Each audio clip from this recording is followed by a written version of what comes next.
இன்றைக்கி கடவுள் நம்மளுக்கு கொடுத்துருக்க வசனம் ஓசியா 2:8.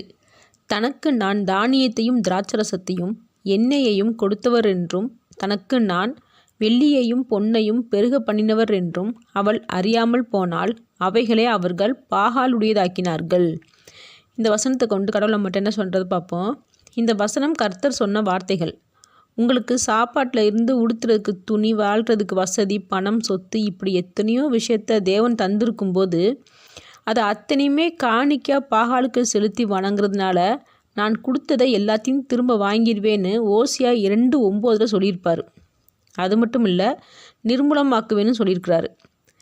நம்மளோட பிள்ளைகளுக்கு சேர்த்து வச்சுருந்து பணமோ சொத்துக்களோ கொடுத்துருக்கும்போது அவங்க தவறாவோ அனாவசியமாகவோ செலவழிக்கும் போது கண்டிப்பாக நமக்கு கோபம் வரும்.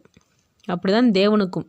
தேவன் நமக்கு கொடுத்துருக்கிற சொத்து, பதவி, புகழ் இது வெறும் ஆசீர்வாதம் மட்டும் இல்லை, தேவனோட பிள்ளைகளாக நம்ம இருந்ததுனால தேவன் நமக்கு கொடுக்குற அடையாளம்.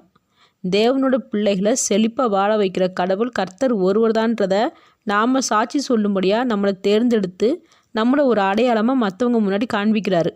அதனால சகல சந்தோஷத்தையும் சமாதானத்தையும் கொடுக்குற தேவனை மறக்காமல் அந்நிய தேவர்களை பின்பற்றாமல் என்றென்றைக்குமே நன்றி உள்ளவங்களா தேவனோட பிள்ளைகளாக மட்டுமே நாம் இருக்கணும். ஆமேன்.